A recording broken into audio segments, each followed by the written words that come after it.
Good evening. Welcome to the virtual meeting of the Licensing Committee, London Borough of Ealing, Tuesday, 6th of June. Time now is 7:06. So we have apologies from Councillor Coley. I haven't received apologies from any other members. So we'll go quickly to the minutes of the meeting held on Tuesday, the 28th of March. It was held virtually.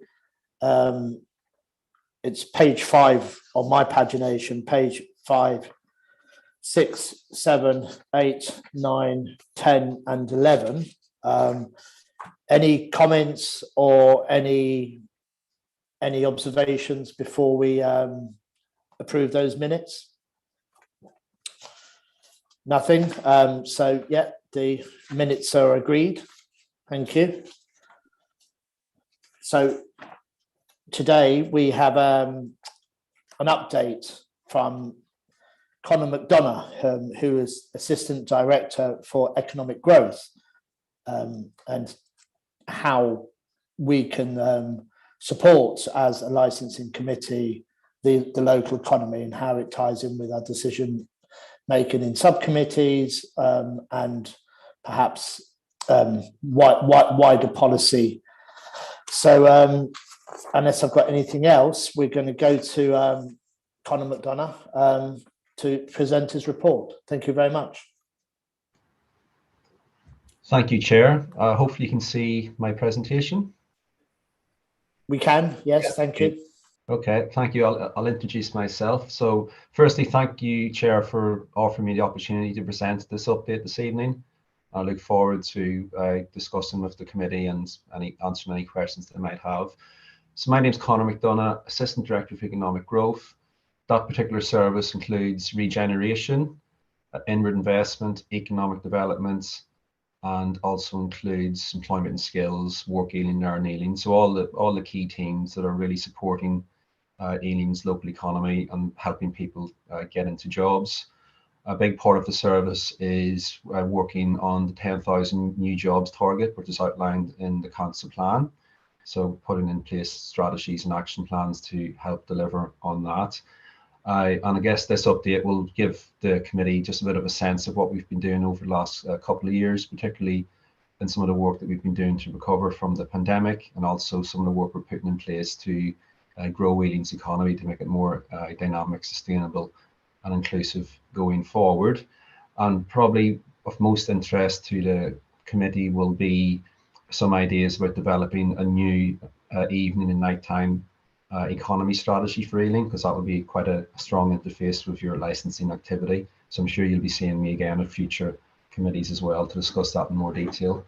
So just go into the presentation now. So just this first slide is just a bit of context setting, giving you guys a bit of an idea of what makes up Ealing's economy. So we've got 19,500 businesses, 127,000 jobs. Ealing's economy, compared to other economies across London, it's very high in terms of the number of small businesses. So that's businesses that employ 10 or less people, and also micro businesses as well. Meaning we've got a very entrepreneurial economy, which is really good and should help it diversify and grow in the future. Some of our key sectors include retail and wholesale, which you would expect given our close proximity to Heathrow Airport and lots of logistics and warehousing and infrastructure like that to support the supply chain network of Heathrow. We've also got quite a large professional and scientific sector within the borough. Construction sector as well is quite large, and information and communications as well. And these are some of the sectors that we're already working with quite closely to see if we can increase the jobs within those as well. And there's a few other sectors we're also targeting. Ealing's got quite a long history of film and creativity, so that's a sector we're also working with quite closely, and that'll have quite a strong impact on how we evolve our high streets as well, and what type of new businesses we might want to see in the high street, not just retail, restaurants, etc. Trying to diversify that. I'll come on to a bit more on that a bit later. So I think you all should be pretty aware of these challenges by now, but we've had a real sort of shock to the local economy because of the impact of the pandemic, particularly in Ealing, given its reliance on the Heathrow airport aviation sector. So Ealing was one of the hardest hit, and one of the economies that's sort of bouncing back in a more, slightly slower than some other ones. So we've had to work extra hard to support our businesses as they recovered. We've also had some impacts as well, obviously from Brexit and the ongoing war in Ukraine, which has had significant impact on energy costs, as you can see there. Another thing just worth mentioning in this slide is that the makeup of Ealing as a borough is quite interesting, because we've got some of the highest land values in London, particularly for residential property, but we've also got an economy that's probably in the lower percentile of paying the London living wage. So if you can combine those things, it sort of gives the impression that work sometimes isn't paying for a lot of our Ealing residents, so quite a lot of in-work poverty that we need to address. So it's about creating good jobs, not jobs for jobs' sake, but actually creating those good jobs for people where they can actually afford to have a decent lifestyle in the borough. So this slide here just gives you a flavour of some of the things that we've been doing to support our small businesses across the borough. So the Economic Growth Service is very much at the front end of engaging with our business community and sharing knowledge and ideas with them and delivering business support programs with them. And we did invest quite a lot of our COVID grants in supporting businesses, both through direct allocations and also through developing support programs that all businesses could benefit from. This also includes close working with our skills and employment team, which now sits within the Economic Growth Service. As of 3 weeks ago, the services have merged. So it's about how we actually work with those teams, ensuring those folk who have been long-term unemployed or face the toughest barriers to employment, actually we prioritise those people to get them into jobs to make their lifestyles much more prosperous across the borough. We're also working closely with our procurement service as well, so maximising supplier opportunities, and we're benefiting from the recent changes to Ealing's procurement strategy, which places a lot more emphasis on social outcomes. So businesses focusing more on, the environment, good wages, and things like that. So we're seeing a lot more of that coming through as well.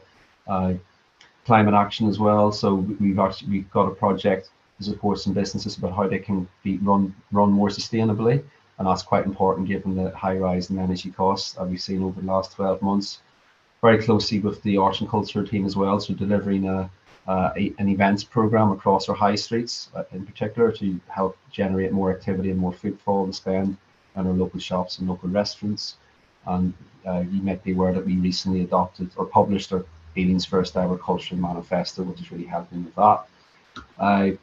We've also got a number of key partners on the right here. We're very keen to work with our academic institutions. We've got good relationships with the key universities, with West London College, and they're all doing very interesting things already to support Ealing's economy. But we want to make that work even harder, and that's something I'll be prioritising now over the next few months. For example, how can we influence their curriculums, so the actual teaching that they're delivering actually helps Ealing residents access the jobs of the future as well. So that's an ongoing conversation. And Ealing, we're blessed with some quite large employers. So those large employers are over 250 people in employment. We've got, I think, latest counted, we're around the mid-40s of that. So working with those large employers to support them, to actually support some of the SMEs and the micro businesses through their wider supply chain network. So there's good opportunities there as well. And most recently, we're starting to build very strong relationships with the West London Chambers of Commerce. Just a few weeks ago, I attended one of their events over in Hounslow to talk about some of this as well with counterparts across West London boroughs. This is Ealing's High Streets Task Force. This is probably one of the most critical things we set up over the last few years. So just at the very onset of the pandemic, we set this up in partnership with a number of councillors and a number of key stakeholders across our high streets, including the 3 business improvement districts and other traders associations. And this was about, initially about supporting our high streets through the actual pandemic, ensuring we could invest government funding very quickly and effectively. So £600,000 was invested through the High Streets Task Force in a very collaborative way.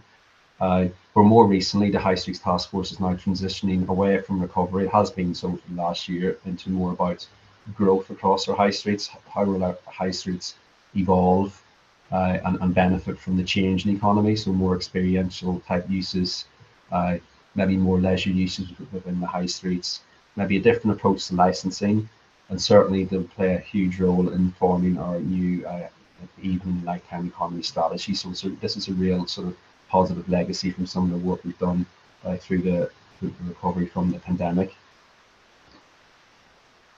Business growth opportunities. So as I mentioned earlier, we already have strong sectors. On the left, you can see retail and hospitality, wholesale and construction.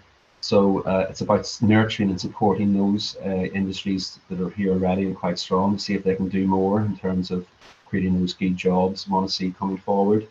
But we also want to focus on growing sectors that possibly aren't very strongly in at the moment. Because as I said earlier, we want to diversify and make our economy more resilient to future shocks, which fingers crossed we don't get, but we have to prepare for those things. And one of those sectors that we're quite keen to grow is, construction technology plus the green economy.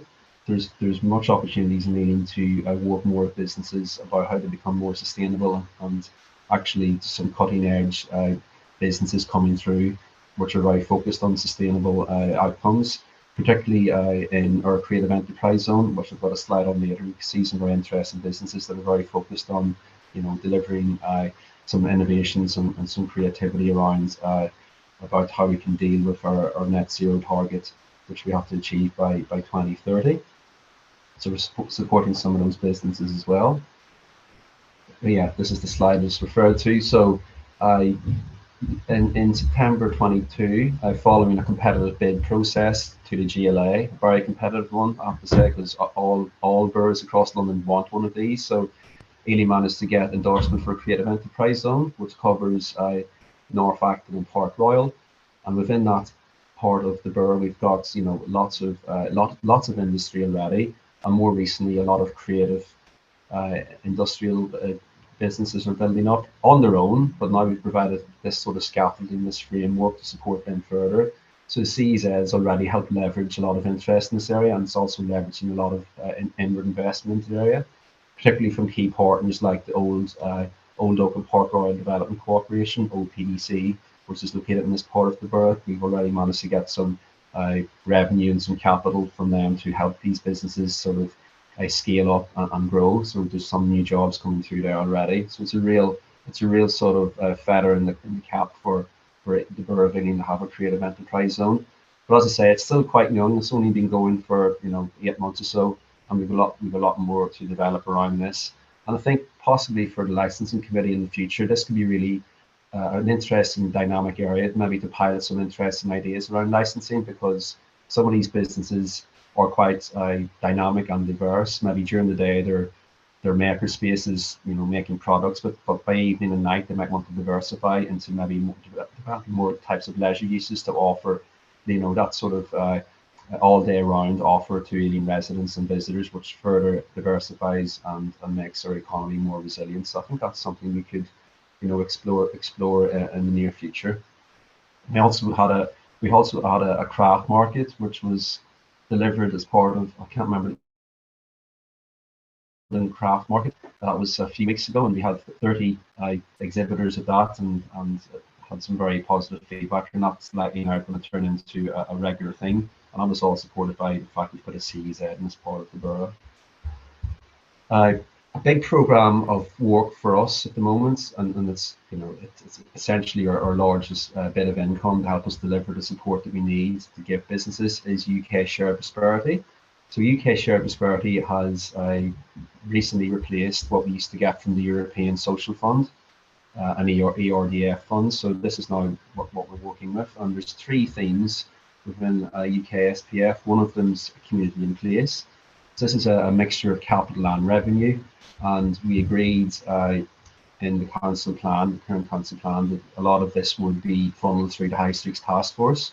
So So as I said earlier, the High Streets Task Force has got a very strong framework and a very strong governance to allow us to invest some of this money quickly to support our high streets. So that's something that we're doing this financial year and last financial year. And you can see some of the things that we're targeting in here, and just public relevant improvements, a borough-wide events programme for place promotion as well, which we're working on. So we're working very closely across different services across the council, including our cultural and arts team, our property team as well, to make sure we can optimise this investment.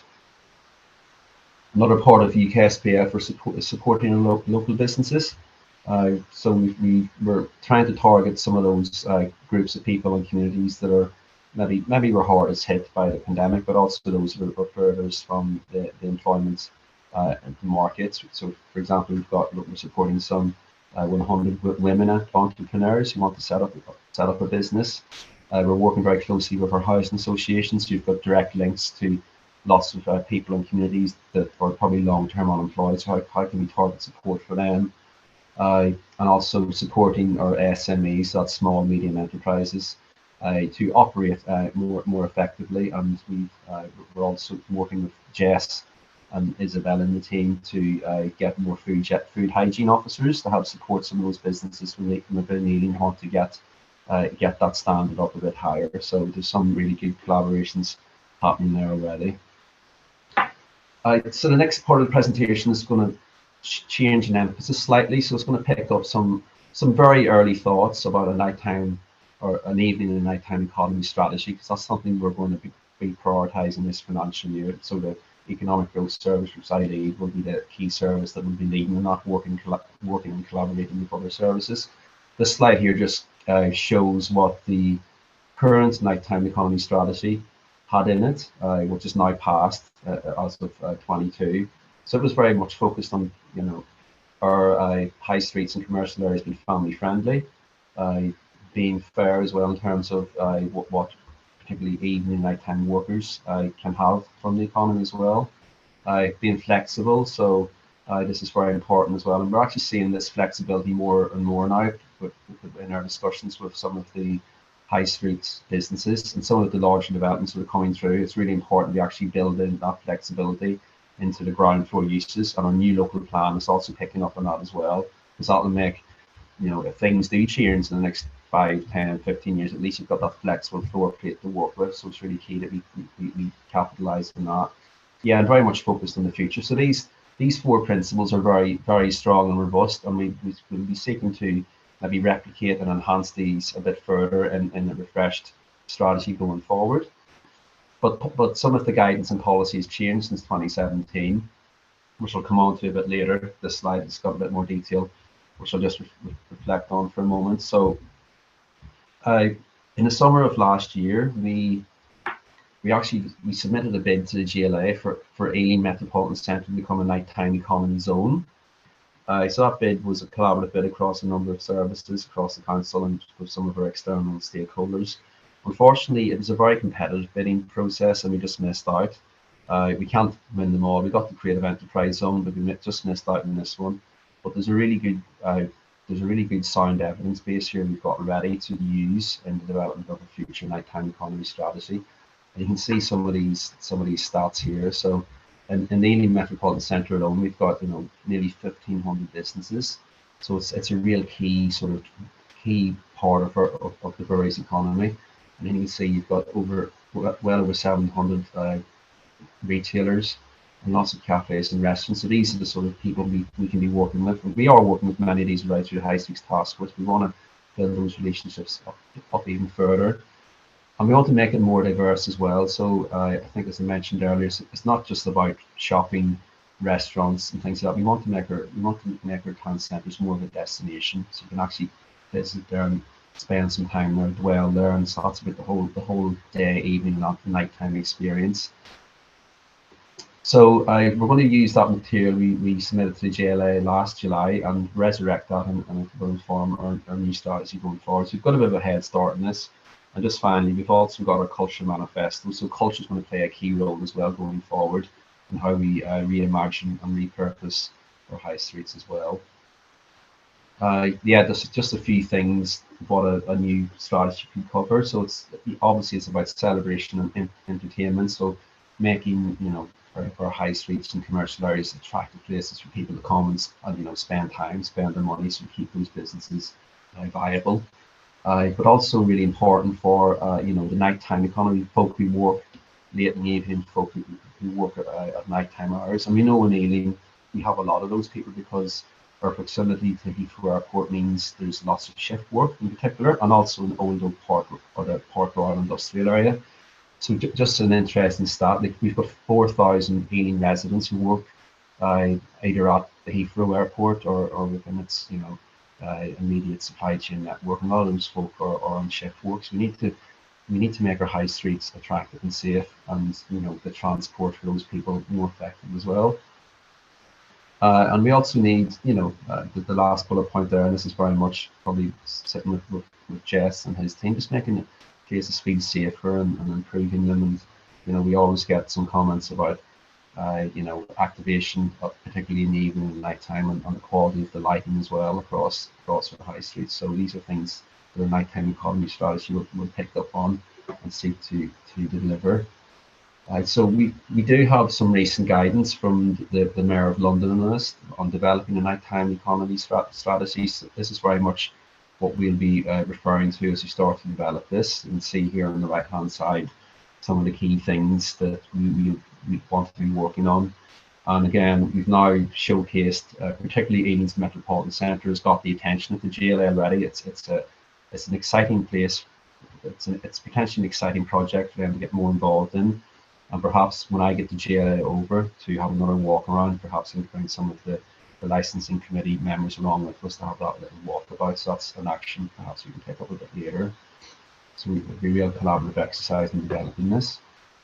And I've also asked the team to have a bit of a look around of what other boroughs are doing across London and beyond. There's some really good examples out there, and this is something that we just picked on because it's quite a recent one. So the Wandsworth approach is quite interesting. We can also pick up some very good ideas, maybe even from some of the central London boroughs as well, with what they're up to in terms of producing these strategies. The last few slides, I won't go into these in detail, but what these slides are trying to show is that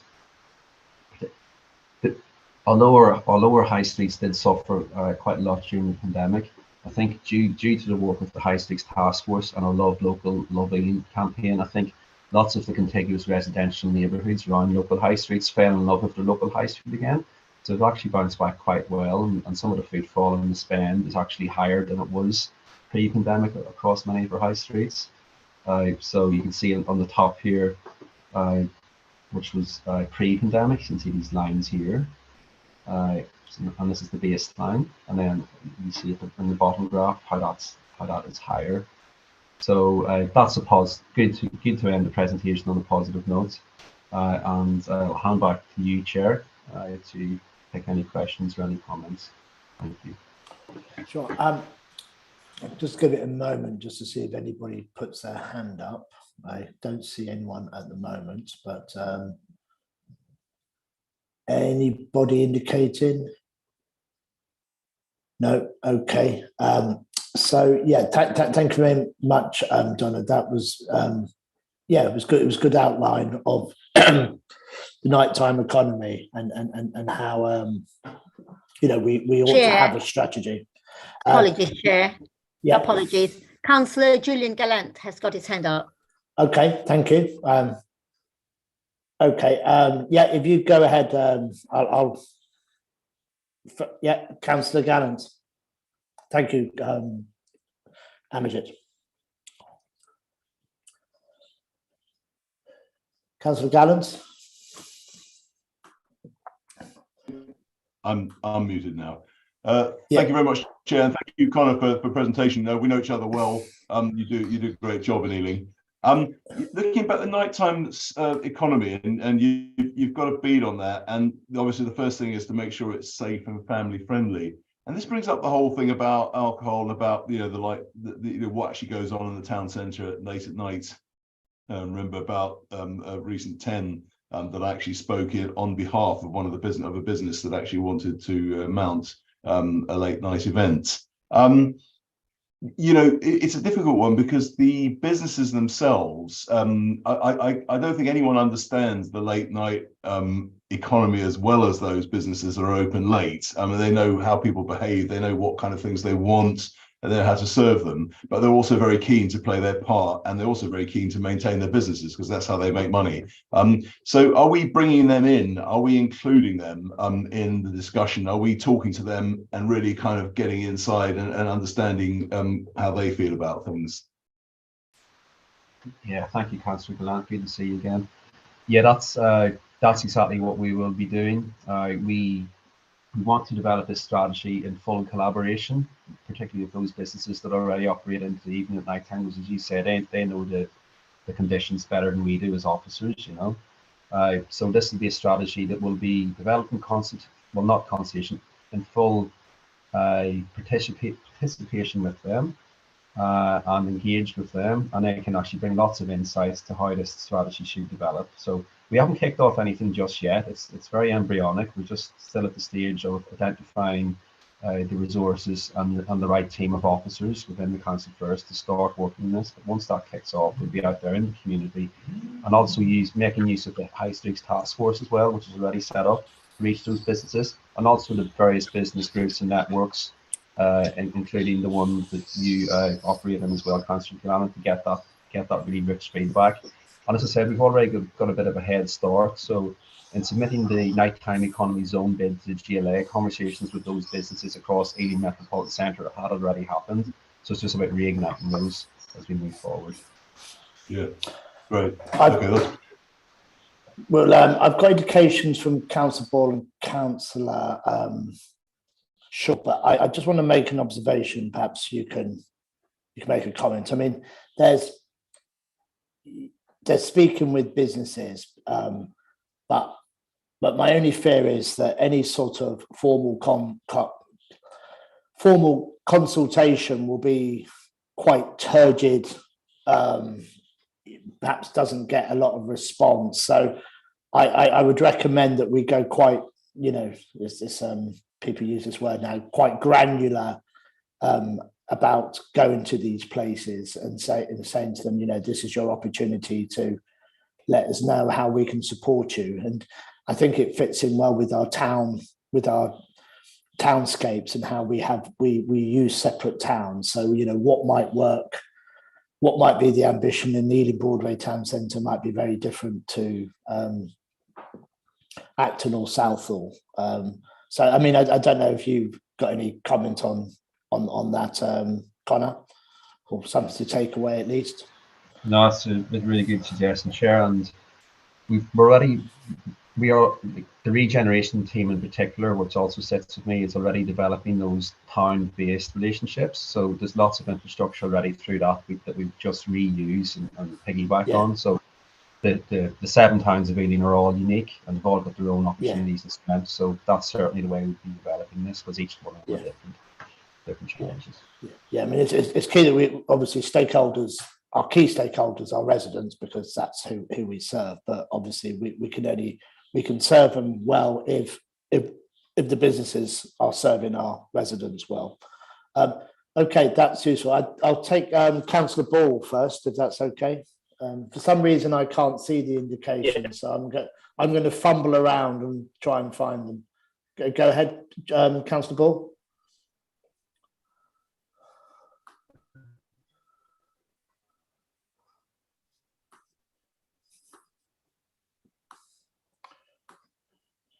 Thanks, Connor, for the presentation. Looking at businesses as councillor committee, often we are coming down hard on businesses that are licensed premises that are breaking the rules. But I think also part of our role should be to encourage and help to survive and thrive for the responsible licensed premises. And I know economically a lot of them are having real problems at the moment. So although, as you say, Connor, footfall has come back, the costs that a lot of these businesses face are hugely up in terms of wages going up, but also primarily the energy costs, which can be very substantial, particularly on the kind of traditional large pubs or restaurants. Now have absolutely enormous energy bills. Is there anything that that your team kind of can do in terms of assisting those types of businesses who are suffering economically particularly from the energy costs? Yeah, completely agree with that, Councillor Ball. It's a very tough time for businesses, particularly with the energy costs going up quite significantly. Unlike the COVID times where we had quite significant allocation from government to actually give grants to businesses, we don't have that this time around. But what we do have is a UK SPF allocation of money that we have to use very wisely, and it's about developing business support programs that all businesses can benefit from, as opposed to us giving them grants. And I think picking up on the energy escalation, what we're trying to figure out is how can we support businesses to operate more sustainably as well. And that's a big challenge, because many of the businesses you speak to are just like, we're focusing on just surviving and keeping afloat. When you start to talk about, well, can you introduce other initiatives maybe to reduce your energy costs? Sometimes it's a different conversation to have. But My Service Plus or Climate Action Service are working on that. And as part of the UKSPF, we'll try and enhance that further. Another part of the UKSPF, which is quite important, is about how do we prepare businesses to diversify as well. Quite a few businesses that we've spoken with through various networks, their online presence, for example, might not be strong enough, and we can support them quite quickly to get that better.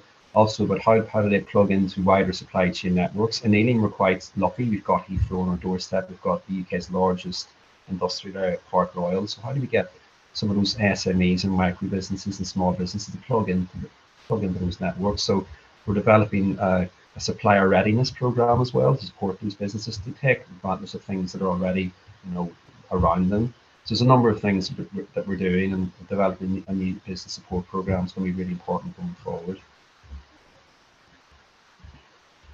Thank you. Councillor Shaw. Yeah, thanks, Chair. Yeah, thanks for the presentation, Conor. I'm picking out particularly the nighttime economy strategy, just because I think it's particularly relevant for the licensing committee and licensing panels that we'll be sitting on and taking decisions in the future. So first of all, I was just wondering if you could give a broad time scale of when we might expect this nighttime economy strategy to be written and finished, not to sort of put you and your team under too much pressure, like we need it now. But secondly, it particularly relates to our practice on the panels, in terms of what the core licensing objectives are.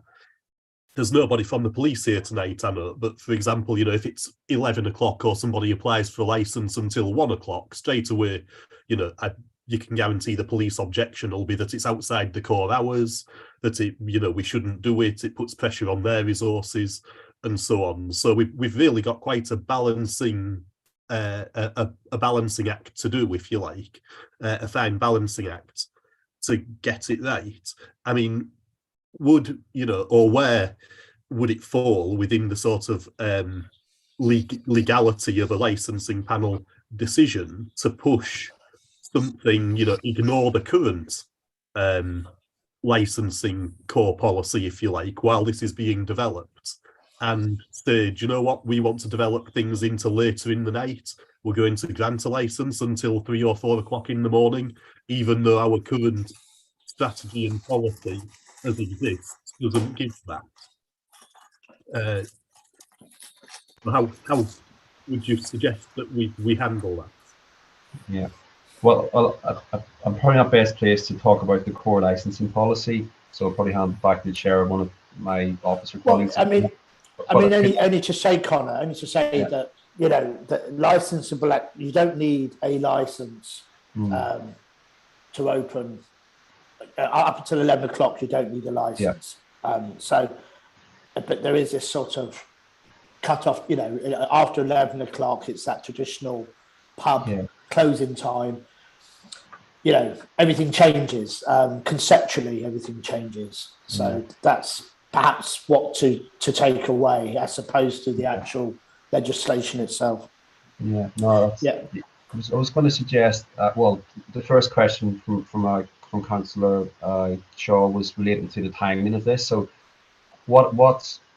it's part of our delivery programme for this financial year underneath the council plan. So I can't give an exact quarter or month, but it's a strategy we're working on now. And given that we want this to be quite a collaborative undertaking, like working with those businesses, but also the Metropolitan Police as well, they'll be a key stakeholder for this. So getting their buy-in and their trust early on will be important. So it'll be during this current financial year. That's what the delivery plan is suggesting. In terms of some of the ideas around, operating a bit later, it could be interesting to pilot some ideas. I'm always very keen to test things, so there could be an opportunity, perhaps working with Jess Murray and the team, to pilot some interesting ideas within the current policy and see if they work, and we can learn some lessons from that, or how we can do it better in the future. So that could be an interesting thing to test out this year as well. Well, Jess, I believe, has indicated, so he might be. I thought I would put my 2 pennies worth in for what it's worth based on Councillor Shaw's question, because I think it is a really good one, and it's certainly something when we wrote the original nighttime economy strategy that ended last year. At the time, because we were developing the licensing policy then, and Connor's team and the people managing at that point didn't have capacity. So we kind of tussled with this question, Councillor, and it's a good one, because obviously that core hours and that 11 p.m. kind of threshold is something that some local residents groups will, promote quite heavily, because that's where the balance between the kind of residential part of Ealing and other parts of the borough that are in the town centres kind of sometimes experience some friction with the kind of later night entertainment and people wanting to have fun, which invariably leads to things like noise and people maybe overindulging and what have you, music, things like that. So that was something that we balanced, and I suppose what came out of the last nighttime economy strategy was kind of an emphasis about, well, what's unique to each of the town centres. Taking Connor's point on the town centres, we looked at individual town centres, and we looked at what the kind of overarching kind of evening and late night economy provision is. So places like Southbourne, there's a very food orientated restaurant, retail food, that kind of thing, whereas you kind of had a bit more of a previous history in Ealing and places like Hanwell of entertainment, music. Obviously Ealing has a really strong association with music and bands and in days gone by and things like that, but also trying to get a variety of offer that serves the whole community, because some people would like to be out later. It wouldn't necessarily have to be drink led, it could be entertainment led, activity led. We're talking about things like late night cinema, things like you see now table tennis based and other kind of activity based sport, which might have a drinking element to it, but it's not primarily drinking, as well as people enjoying more late night eating and servicing that late night work economy. So people who actually work in the evening and making sure they have an offer around choice around food and other things when they're at work, in effect, which is quite late at night. So there's lots of competing kind of priorities in that space, and obviously wanting to make the borough as inclusive and servicing as many parts of the community as possible. We kind of have to think about all those different communities, and I know when we looked at it before, Ealing had a higher level of people who worked at night, whether that's associated with Heathrow and some of the transport links and things like that. So there's lots in that mix, and obviously we want to make sure residents feel like they have a peaceable enjoyment of their local community, and we're not unnecessarily creating noise and other disturbance, or people overindulging in alcohol and some of the ASB and crime issues that sometimes come along with that. But similarly, we also want quite a unique offer that makes Ealing a bit of a destination for people and kind of makes the most of our new transport links and some of those stuff to try and create quite a robust economy that's operating across different timeframes for different communities. So, you know, that was the balance we took last time, and I'm sure Connor and his team will have to look at that as well, and are probably quite well placed to think about how that fits in with all the different communities and how we try and balance everybody's needs, because you will always get that kind of initial reaction when you have late night venues, which you will of course appreciate looking at applications regularly, where the initial reaction is to assume that a venue will be run, will create more, the worst case scenario, I suppose, whereby people assume, you know, there will be noise potentially from the venue or people leaving or associating with it. Parking issues often get raised, obviously drinking and drunkenness and other things like that. But often venues, when they're run well, don't create those issues as well. So there is an aspect about how we enforce the licenses and make sure the licensees run their venues responsibly as well. But that's just my kind of perspective from having tried to tackle that question the last time around. Thank you, Jess. Thank you, Connor. Gareth, did you have any anything to supplement there? No, thanks. So, Yeah, I hope I haven't put you on the spot and created more dilemmas for you, Connor. And thanks, Jess, for the detail of your previous experience. Yeah. Yeah. I mean, the only thing that occurs to me, we seem to have two nighttime economy issues. We've got an area, we've got sort of town centres that are well curated, and like Ealing Broadway, Acton Town Centre, south of Broadway, they're town centres, so they provide a place for it. But then we've got the less curated places such as the Park Royal, parts of Perivale, you know, industrial estates essentially, where you've got sort of less meritorious operators trying to, you know, have their own nighttime economy. So I just wondered, you know, what's Connor's take on those places, the industrial places that are seeking to have a type of nighttime economy? Yeah, well, having spent a lot of time within industrial areas as part of my role and speaking with lots of the businesses and workers in those areas, I think there's definitely something to be explored there. And kind of, I think across the industry, there's other examples within London that we can pick up on within the strategy that, you know, have an effective and you know, positive nighttime economy within these areas. So taking lessons from your typical high street economy and applying those to an industrial area is also very feasible. And I think in Ealing, it's worth mentioning that out of all the London boroughs, we've got the largest reservoir of industrial land out of all London boroughs. So it's definitely an opportunity. It'd be remiss of us not to be exploring those areas in this new strategy. And the creative enterprise zone that I mentioned earlier, now that it's set up, there's lots of really credible and fantastic businesses in there that really want to work with the council and you know, and share some innovative and creative ideas about what type of evening and nighttime economy strategy could be delivered in these places. So yeah, big opportunity, Chair. I think that's my summary in that one. Yeah, I mean, as only to note, there was a good banqueting suite in Park Royal, and it ceased to be a banqueting suite, and it done its best to try and become a early morning nightclub. You know, but you know, if there was something like that could come back. So anyway, yeah, it's just something. I hope it won't be overlooked in the mix. So the town centre is obviously the key, but we're looking at industrial areas as well. Thank you. I believe Councillor Driscoll has indicated. Thanks, Chair. I was looking at that nighttime economy strategy, and it's interesting when we talk about family friendly, which is, you know, quite a comforting terms, but probably we're missing out quite a section of the population, which is those that don't get involved with writing to licensing panels.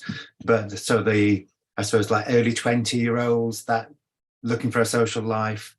So why are we exporting that elsewhere? You know, and they're entitled to have a social life in Ealing, but probably if we couch it in the terms of family friendly, we're probably missing a beat there. And I hear what Jess was saying about, you know, the musical history and the entertainment led side of an economy rather than just drink focused, but often the music side of Ealing is historical very much now, and the lack of venues and maybe even promotion of the venues that do exist probably is leading to more a drink-based economy. I mean, in my younger days, I was known to go clubbing, and there was a venue in a very residential area, but they were very well run, and their security extended on the neighborhood streets to clear the venue and have no problem. So the fact that we have, if we get well-run venues, it's so much more to the credit of the businesses and encouraging a whole range of different opportunities and late night entertainment. It doesn't have to be late night problems. So given that we can and we do take sanction activities, but promoting best practice and getting that collaboration, so that going that little step beyond the front door for a business actually will give a better total environment for a city, like a neighborhood center. So I kind of think we miss a beat if we don't look at those options, and whether it's comedy, whether it's entertainment, music, those did exist in Ealing, but they've either were there recently and aren't coming back. So trying to get that promoters and approaching them proactively to see about venues, I think would be a beneficial to our overall offer. So I'm a bit of a voice up for the 20-something-year-olds, which is in my dim and distant past now, but I think we need to sort of keep that in mind when we're looking at a strategy. Thanks, Chair. Thank you. Obviously, you're free to respond there, Connor. Just yeah, I probably agree with Councillor Driscoll. I was getting the vision of Councillor Driscoll clubbing, but it has been known. Yeah, yeah. Connor, did you want to pass any observation on that, or just notice being said? Yeah, just noting it and totally agreeing with it. We need to, cater for all cohorts of the population of Ealing and beyond. So we'll be looking closely. Yeah. Okay. That's quite useful. So I'm looking around. I can't see anybody else indicated. For some reason, that icon is harder to find. Don't have any hands up as far as I can see. Yeah, so yeah, it's been very useful to us, and but the problem is, Connor, now you've been here once, you'll be expected to come back again, but we won't put a time frame on that. But yeah, it's been most useful. Sorry, one question I had. Sorry, it came to me. When we have new developments, as and when they're built, is there any sort of hypothecation of community infrastructure levy that can be used to included in the nighttime economy? So you'll take, say for argument's sake, a block of some homes are developed in, we'll say Greenford Broadway, in the ward I represent, and there's going to be some A3 restaurants at the bottom of that development. Within that community infrastructure levy, can any of that be sort of used specifically for nighttime economy specifics? I mean, one of the things that comes to mind is scooters, where every high street is scooter mad now with deliveries, Uberization. Yet we haven't seen a single accommodation for scooters in any high street. So when you come out of Ealing Town Hall and you see outside Pret a Manger and outside McDonald's, you're waiting for an accident to happen. It quite hasn't happened yet, but you've seen it. So when we develop stuff, are we going to think about that? Think about what the nighttime economy might be and how the environment needs to be changed.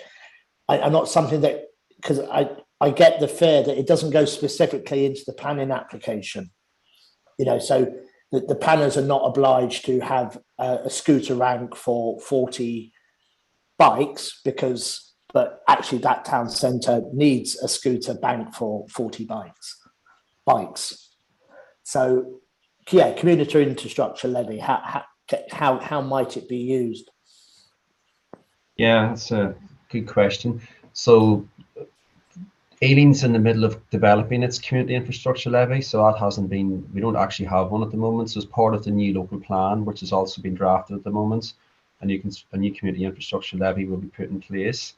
So not wanting to speak on the behalf of the planning team, but I think in the absence of that, the use of Section 106 legal agreements can secure money for investments in the contiguous land around developments, whether that's for public realm improvements, whether it's for on-street cycle parking or scooter bays. I guess scooter bays, that's probably something that has to be interfaced with Transport for London on, perhaps.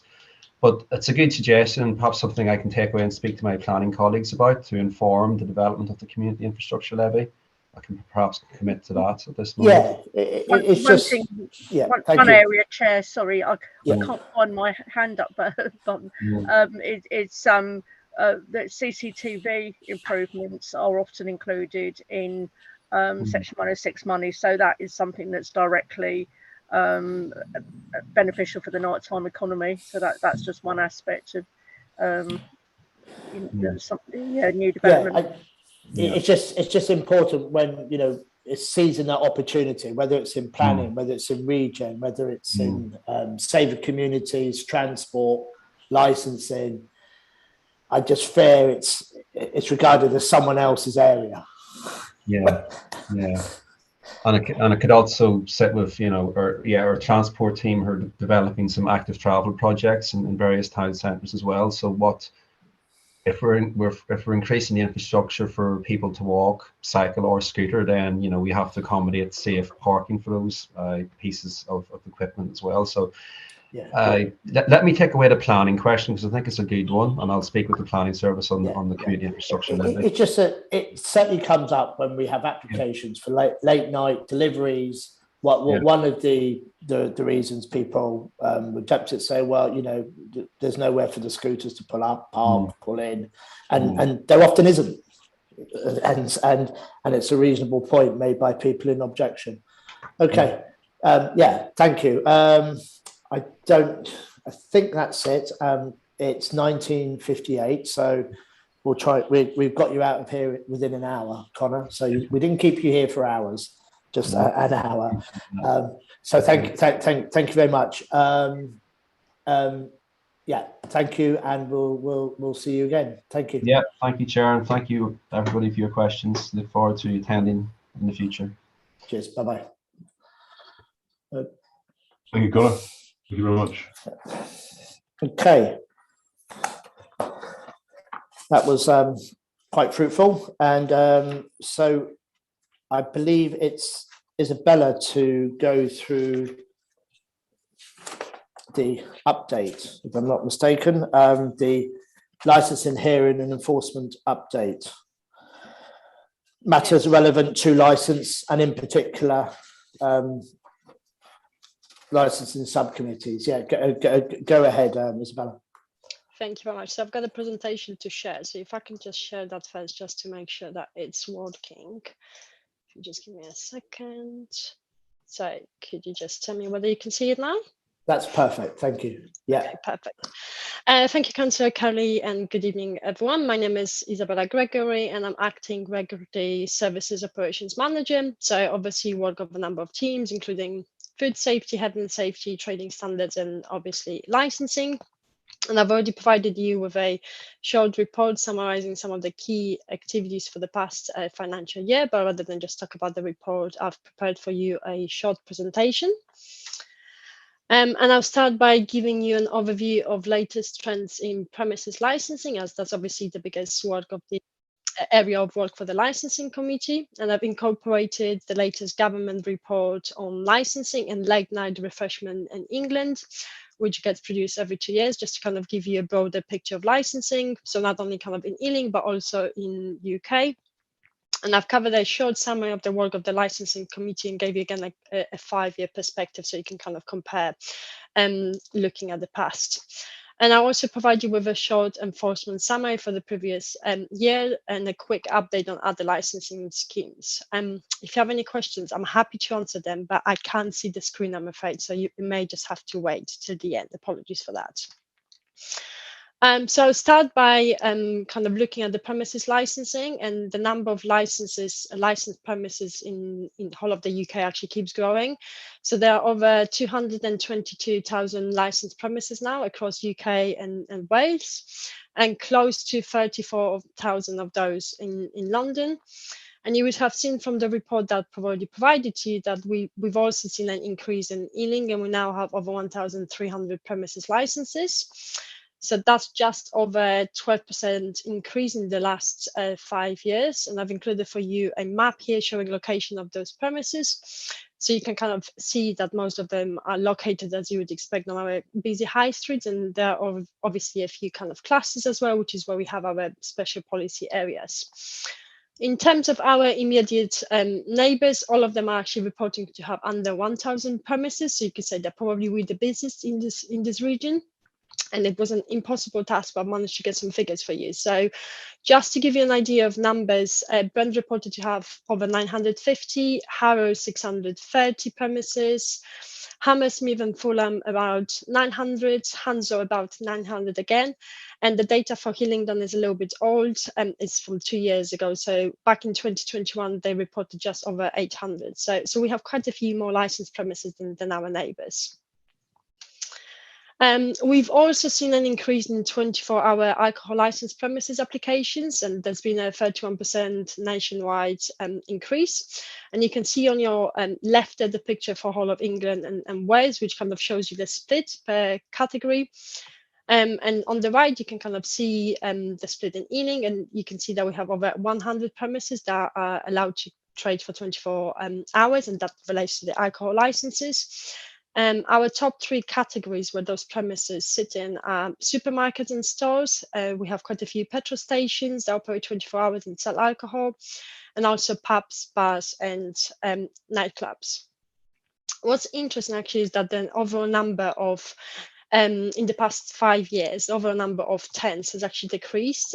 England has seen a decrease of 33%. And obviously some of it is likely due to be caused by COVID, but we've also seen a 20% decrease compared to 2018, which was our peak year. So you can see last year we've processed 466 tents, and 5 years ago that number was significantly higher at 587. And you might be also aware that the number of temporary exemption notices that the premises can apply for has been temporarily increased after the pandemic. And the government is actually currently considering whether the increased allowance, which currently stands at 20 tents, which allows up to 26 days, should remain as it is, or whether it should be reverted back to the kind of previous limit. And we'll keep you updated on that.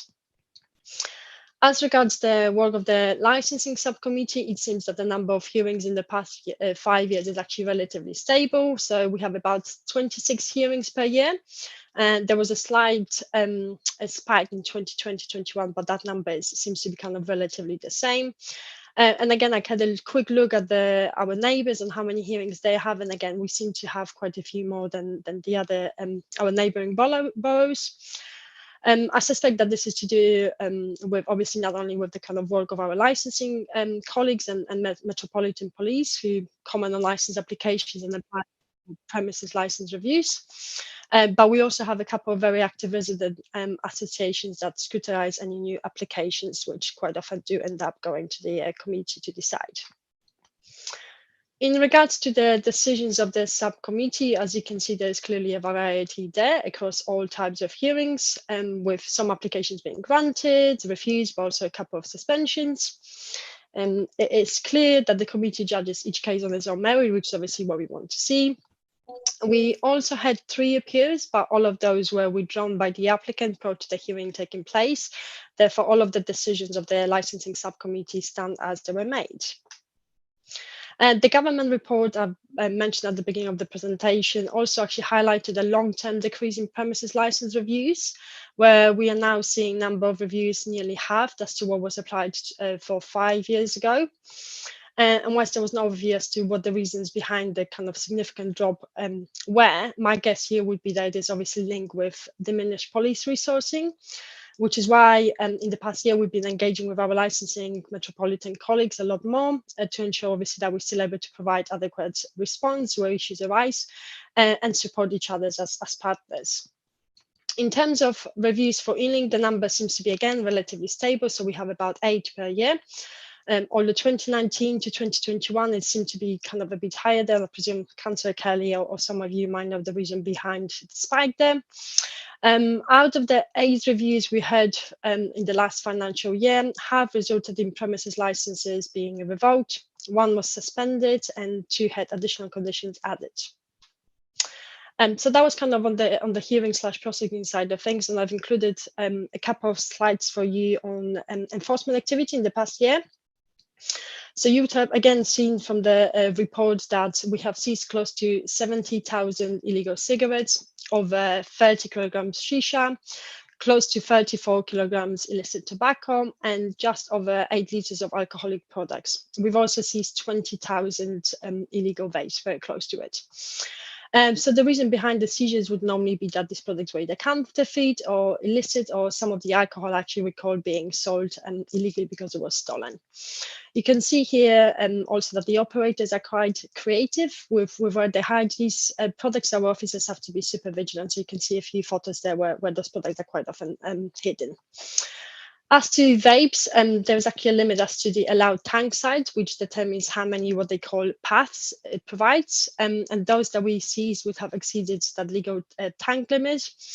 So, for example, some of the vapes that we seized last year contained close to what would be equivalent of 600 cigarettes in just one of them. And I tried to find out what the kind of allowed number would be per vape if the tank size was legit. It would be about 20 cigarettes, so that is significantly higher. And we've also carried out joint operations with our trading standards teams, including underage test purchases of sale of knives. We visited 10 shops, and unfortunately 3 out of those sold a knife to a minor. And similarly, we've done test purchasing for vapes and visited 14 premises, where a total of, again, 3 sold a vape to a minor, which was disappointing.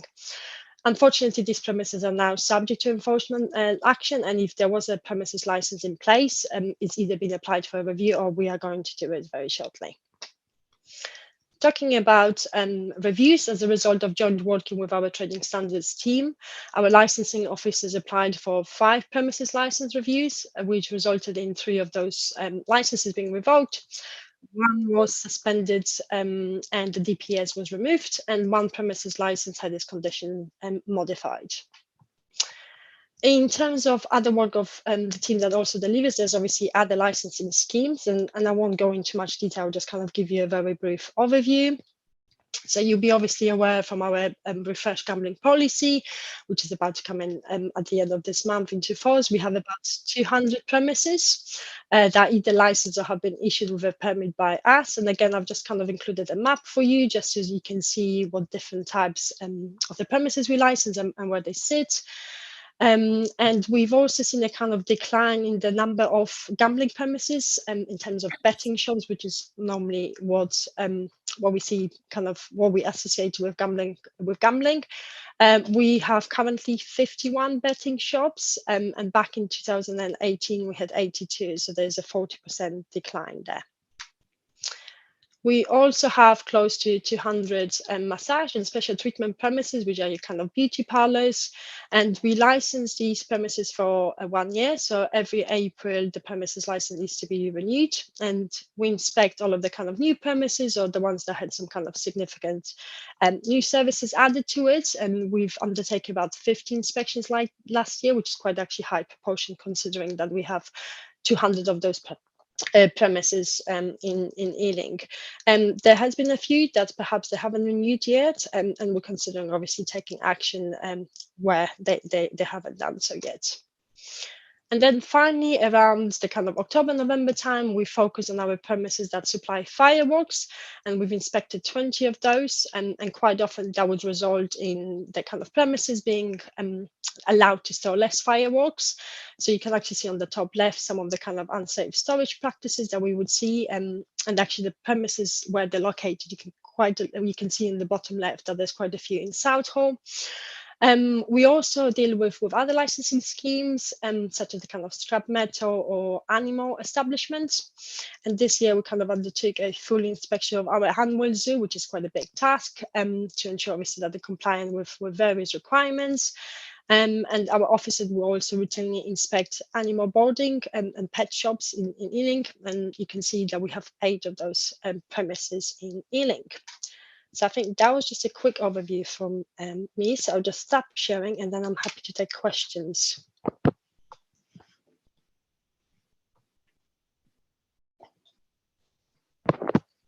Thank you very much, Isabella. That was very comprehensive.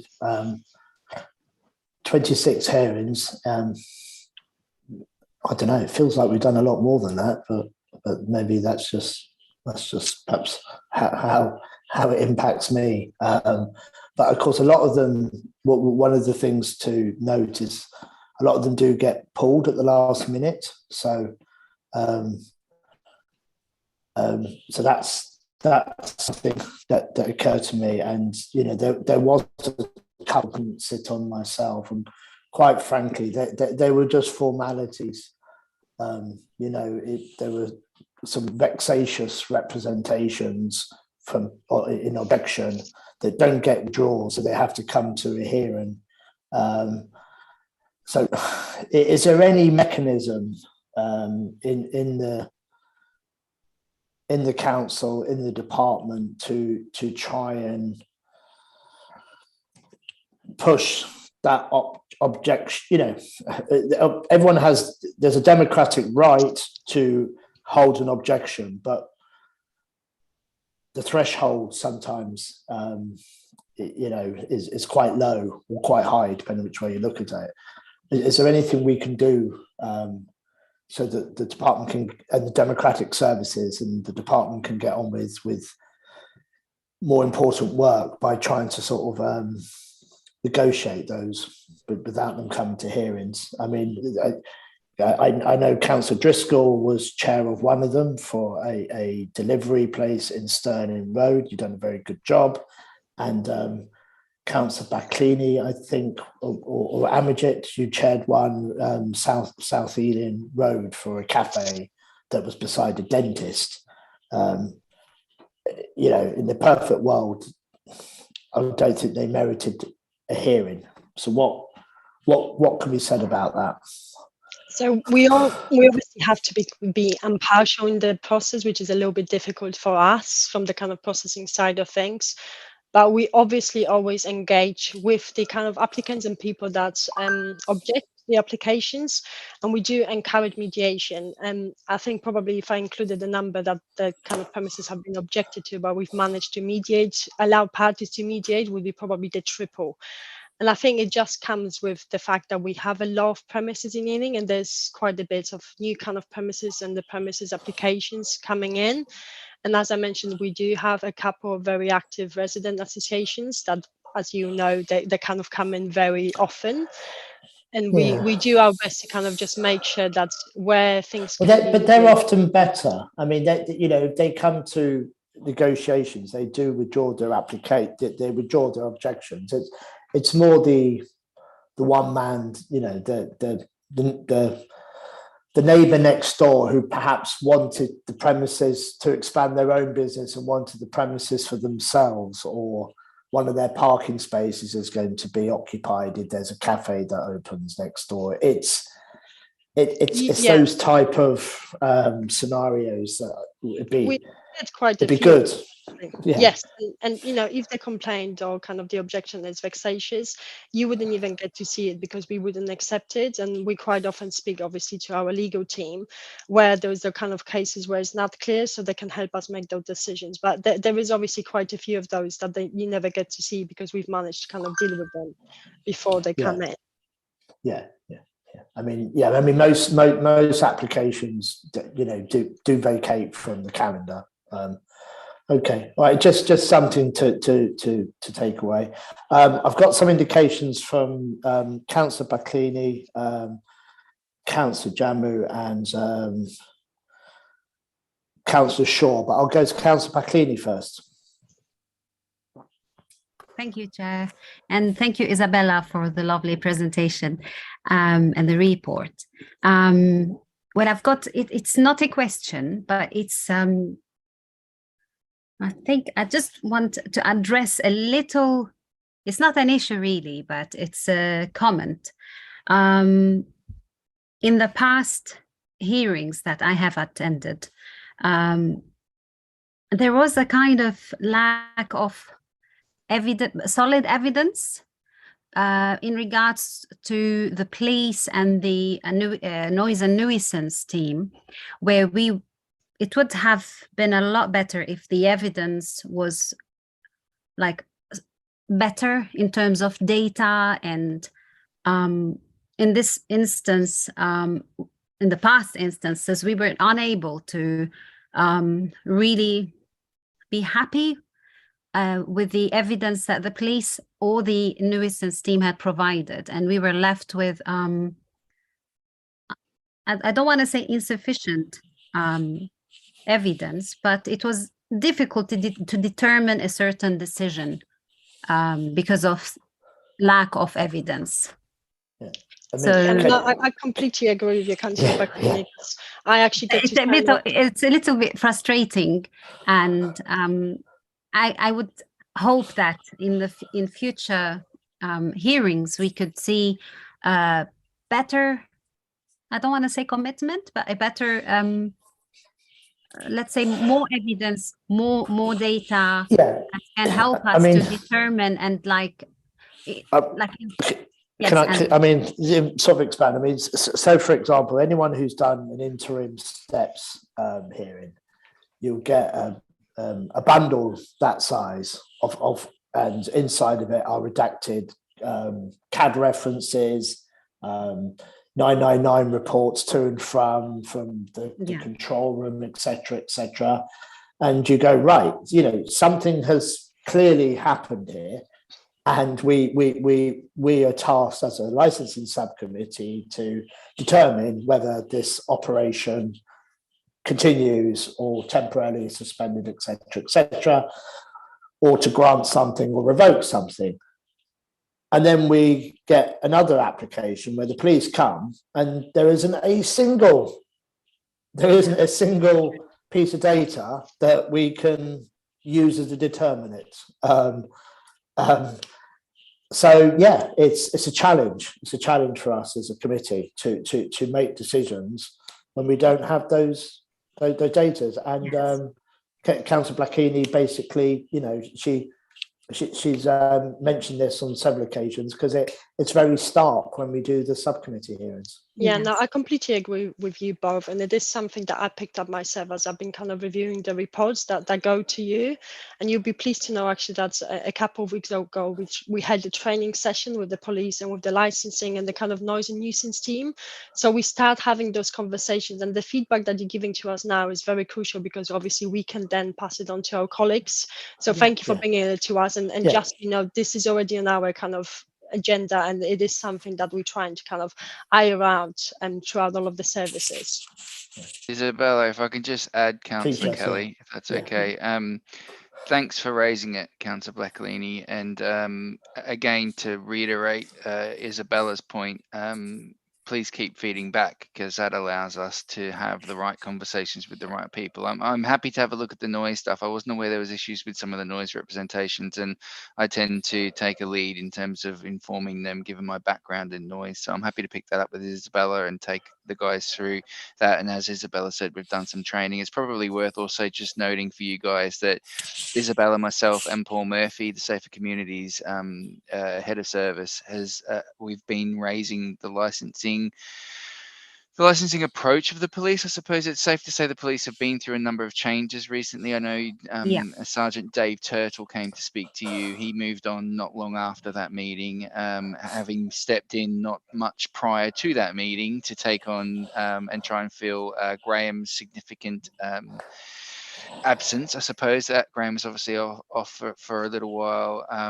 with illness and other issues. So as I understand it, Graham's come back, but he's working in Hillingdon now exclusively. But more importantly, the BC is going through a change at the moment whereby across London, this isn't unique to Ealing, the police are reintroducing borough-based superintendents. Previously, the most senior Ealing dedicated person was an inspector, and they just had oversight of your neighbourhood teams, which you'll be familiar with from patrols in your local wards and things like that. But more recently, probably about 5 weeks ago, each London borough got a superintendent dedicated to just that borough, and their oversight is for neighbourhood policing, so the local policing teams, things like faith and schools officers, things like that, as well as ASB and licensing provision. So at this point, the police are kind of working through how they reintroduce that kind of local provision and that person having oversight of licensing in the borough, and they have to obviously move things around because previously they were arranged as a tri-borough, and now they're going back to 3 individual boroughs for licensing and other stuff. So at the moment they're undertaking some consultation internally and having some conversations about resource-wise how they can best make provision individually for Ealing, Hillingdon and Hounslow. And so I expect them to come back to us with a slightly new structure and with some information. But even in that space, the person leading the police licensing team now for Ealing is relatively new to undertaking licensing, so Isabella's supporting them, and but whilst we've constructively challenged the police, I suppose, on the basis of some of the issues like you've just described, we're also working with them quite intensively to try and help them develop their approach, because we recognize they've had a lot of change recently. There's new people moving into that. Licensing is quite a niche skill set in the context of everything the police does, so there is a bit of a training need around that as well. So I'm hopeful that they're engaging with us positively. The new Ealing superintendent is very good and has made a strong commitment around taking forward licensing. So in due course, I'll absolutely introduce him to Councillor Kelly and then invite him to the committee at the appropriate time to set out what the plan is when they have one, Councillor Kelly. I thought that might be helpful as an update at that point. No, that's very very helpful. We want to be judicious, but we can only be judicious if we have a certain amount of evidence. Councillor Jamu. Thank you, Chair. My question is slightly different. It's actually regards to licensing for beauty parlours. It's just that these days there's quite a lot of different type of treatments available at beauty parlours, including biotin injections, derma fillers, all that kind of stuff. I just came across one day, and I'm just wondering if we are monitoring those staff that are actually doing these treatments, whether they're actually qualified to do what they're supposed to be doing, or are they learning on the job? I don't know. That would be really helpful. Thank you so much. Thank you, Councillor Jamu. So just to answer your question, like you pointed out, there is a number of different services, and unfortunately not all of them are actually licensable. Where they are required to be licensed, then absolutely we do check that the people that are providing it, they have relevant qualifications. But like you said, some of the kind of derma fillers, that is an unlicensed area, so that's not kind of where we can fit into it. Obviously, when we undertake our inspections, we advise them on it, but there's actually a complicated document called A to Z, which had to be produced because there's so many different services that those beauty parlors provide now. that quite a few of them are not actually licensable. And that is something that the government is currently looking into, and providing local authorities perhaps with more powers. So all services are subject to a license, so we can make sure that they're being carried out safely.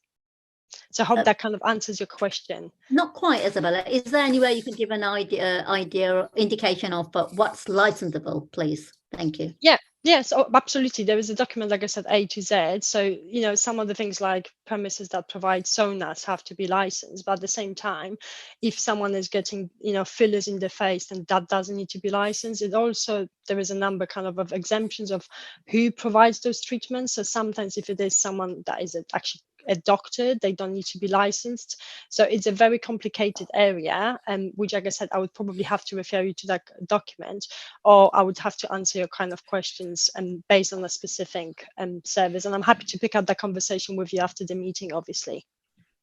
Just to add, Isabella, I suppose my only addition to that, Councillor Jamu, is that it feels like, Isabella, correct me if I'm wrong, but it feels like the industry has moved at such a significant pace in terms of developing new approaches, and you know, the technology around some treatments has moved on very quickly, that the legislative framework hasn't quite kept up, I suppose. So as Isabella said, they are looking at the treatments and whether more need to be included in our powers. But I think what we license is what you might call traditional massage and special treatment, but it doesn't necessarily incorporate a lot of the new stuff that's taking place. And there's also the role in terms of where it sits in the medical profession and the type of qualifications and things like that. So quite a complex area, but I don't think at this point the legislation is quite as advanced as the actual practice. So it's definitely something we're waiting for more guidance and steerage and potentially powers and oversight from central government on, which we have to wait for them. We can't create our own approach in that respect. Can I just make a point? My screen is playing, sorry. Okay, yeah. Is it regarding massage or treatments, Councillor Shabazz? Sorry, Constance, it's regarding the Botox and derma filler, like, you know, aesthetic beauty. Okay. As the officer very well said, it is regulated very strictly by the something called CQC, Care Quality Commission, and they're very strict about. And anybody who's offering this one, it has to be fully trained, either qualified a doctor or a qualified nurse, specialist specializing on this subject. So it's a very strictly regulated, and it's coming more restricted on it. So I think if what I'll say, if members have particular concerns about particular office in particular premises, they should contact Isabella, and you know, perhaps you can put it into contacts and take any appropriate action. But yeah, needs to be reported or commented on. I mean, I get my hair cut once a month, and that's it. I don't go in and out of any partner of any sort. No, yeah. it's not. That's useful. Yeah. It's not a partner. It's more kind of clinical setup. When you insert a needle, when you insert a needle into the human vessel or human skin, it's a very strict rule by the Care Quality Commission, because I personally have experience and I involve in this field. Of course, so that's your line of business. Yeah, thank you. That's useful for clarification. So yeah, thank you. So it doesn't perhaps come under a license, but yeah, if anyone's got particular concerns about particular operators, Isabella or one of her team are quite happy to look at it. So it's 28 minutes past 8 time check, but we've got Councillor Shaw. Did you have questions, sir? I did, thank you, Chair. Yes, so thanks for the presentation, Isabella, and particularly the map on the betting shops. I know that's something that I've asked for previously when you were drafting these reports, so that's really good, very helpful just to see the spread of them across the borough. Thank you. But my general question was in terms of licensing, and what was striking in there to me was that of the seizure of goods, there was just over 7 litres of spirits and, a bottle of wine, effectively, which doesn't sound that much to me over the course of the year. It seems that the bigger problem is more tobacco and vaping and those illegal products. So I was just wondering if you could sort of confirm or deny that for us, just as a point of clarification. Yeah, thank you, Councillor Shaw. No, you're 100% right. It is something that comes across very clear that we are kind of focusing on tobacco. And part of the issue that we're facing is that under the Licensing Act, our licensing officers haven't got powers to seize goods. That power isn't in the Licensing Act, so we quite often have to work with our trading standards colleagues. And you are right, there is probably a need for us to pick up looking at the kind of illicit alcohol more, and we're currently in the conversations with planning that into this year, so we can kind of do a bit more proactive work in that area. But yes, you are 100% right, it definitely becomes clear that is the focus so far. Thank you. Indications from Councillor Baines. I've also got indications from Councillor Ball, but Councillor Baines, welcome to the Licensing Committee. And, thank you very much, Chair, for that. Yeah. And thank you, Isabella, for your report.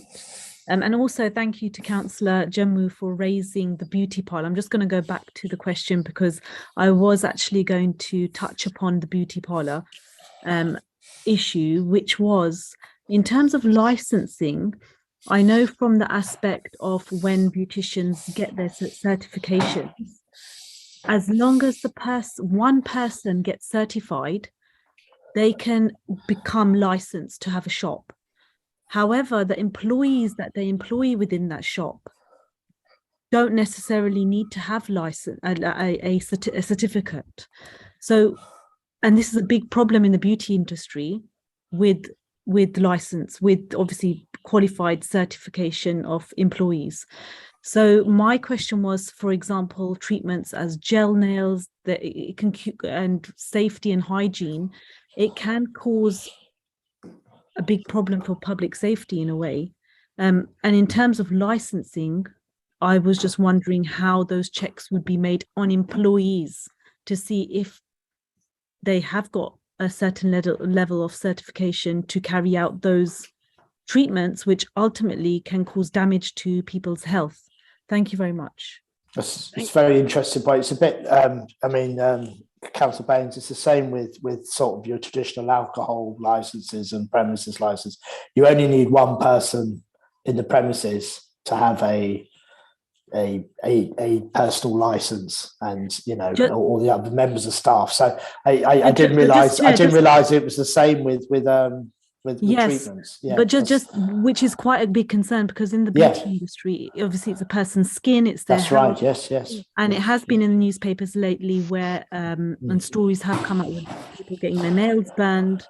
And but isn't the challenge? It's probably there's no statutory requirements, but let's see what we can do as a council to change that culture, I guess. Yeah, again, thank you, Councillor Baines, for raising it. Just to give you a little bit of reassurance, I 100% agree with you that it's kind of not very clear in terms of the legislation that everyone should have a training certificate or at least have some basic training.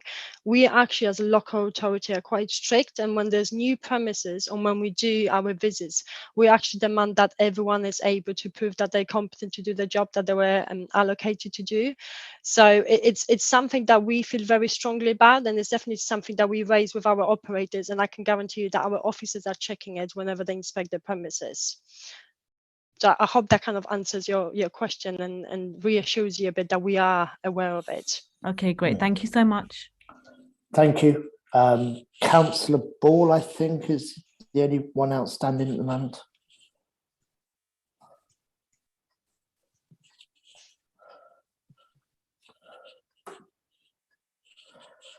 Councillor Ball, John, are you seeking to speak? I think he is speaking in his microphone isn't working, Councillor Ball, because I can see your mouth moving, but we can't hear the words. Councillor Ball, the IT specialist, we can't hear you, sir. We can see you smiling, but we can't hear you. We can't hear you. We can see you and we can see your mouth moving, but we can't hear you. Yeah, sorry. Yeah. Yeah.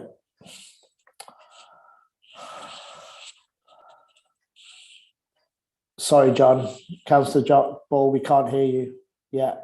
Okay, and I'm sure you can pass your comments on in the usual way. Thank you. Yes. So, any questions in general before we go on to the work programme, and we'll talk a bit about the training coming up because it all relates. I'd just like to say, if I may, Councillor Kelly, I'd like to say thank you very much, Isabella, for your incredibly clear presentation and your very clear slides, and I much appreciate it. Thank you very much indeed. Thank you. Thank you. Yeah. Thank you. Well said, Councillor Gallant. Okay. There's not any more. I think that's Councillor Ball probably patching in again. Going to give it another go. Let's see. John, are you Councillor Ball? Are you trying to? Can you hear me now? Yeah, we can hear you now. Yeah, go ahead, sir. Right, sorry about that. Sure, what's happening? Just switched it off and on again, and it's working. Yeah. So, I want to ask about off licenses selling stolen alcohol, and which you mentioned in your report, Isabella. We've had some licensing reviews where more imaginative licensing agents have come up with the story that the little off licenses under review have been putting the tax on themselves. So while that lacks credibility, it's hard to absolutely disprove.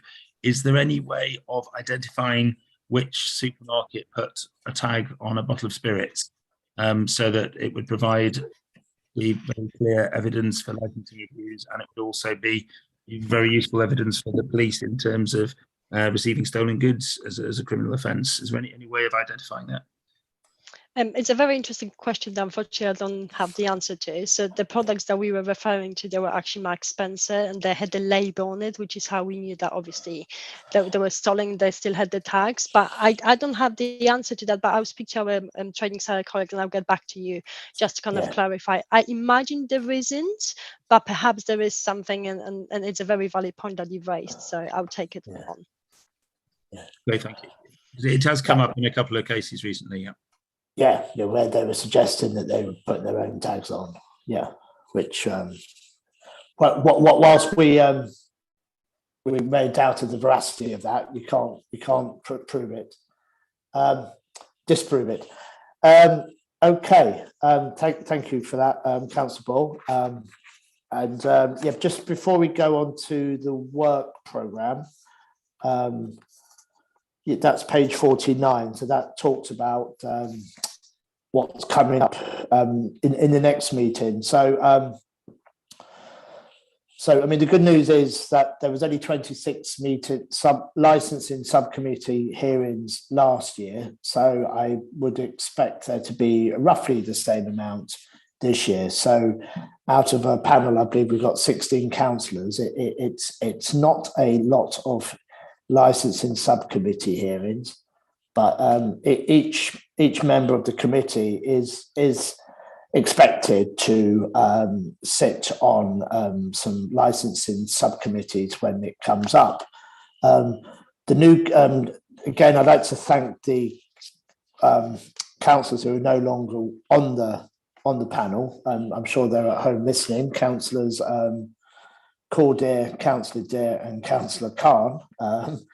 And thank you and welcome to Councillor Kanwal Kaur Baines, Councillor Shabazz Ahmed and Councillor Faduma Mohammed.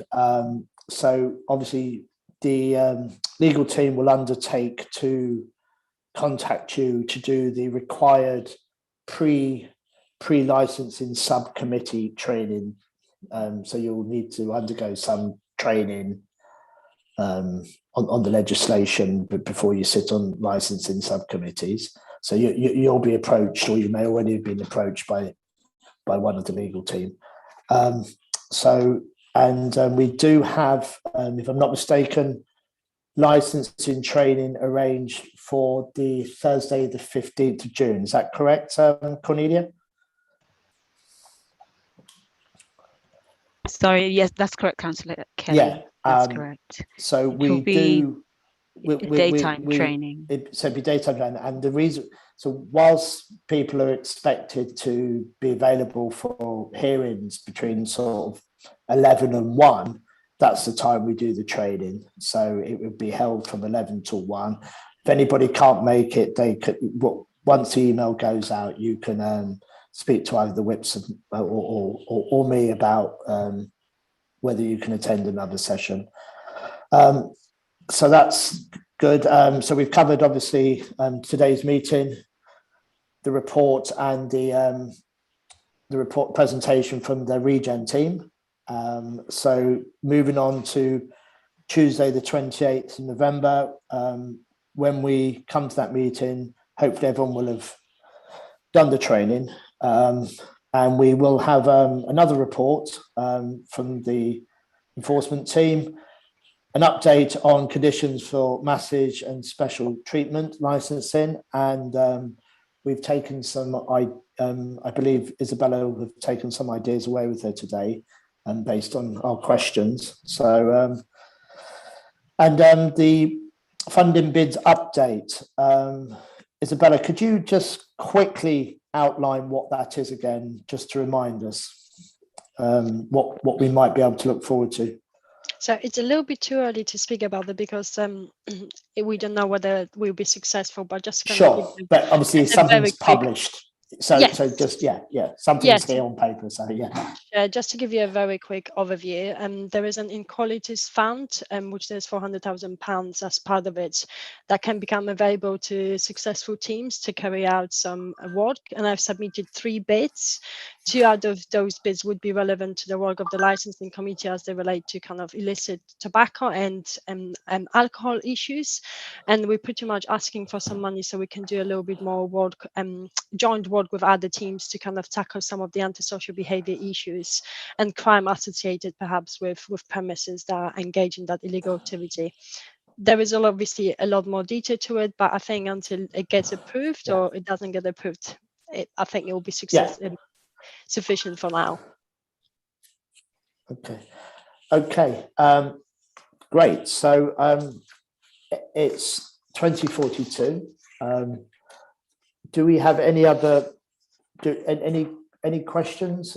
Any questions or clarification around the training? I mean, obviously this is a committee. It's not the training forum. But anybody got any questions they want clarifying over the training coming up, the timings of it? So there's the 3 new councillors will be contacted by legal team to do the appropriate subcommittee training, and then every other members of the committee on the 15th of June. I know some people have given me their apologies already, but that's what we've got coming in front of us. So the 3 new members will have their own training, and the other members are invited to come on the 15th of June, 11 till 1. So thank you. Cornelia, any other matters that I may not have covered? No, I think you've covered everything, Councillor Kelly. So imagine Thank that. you. Yeah. In terms of the work program report, and it's been a very thorough meeting as well. So. Okay, thank you very much. People are putting their cameras on, hopefully to say good night. Good night, everyone. Thank you. See you at hearings tomorrow if you're on them, and see you at training if we don't. Thank you. Thank you, Jazz.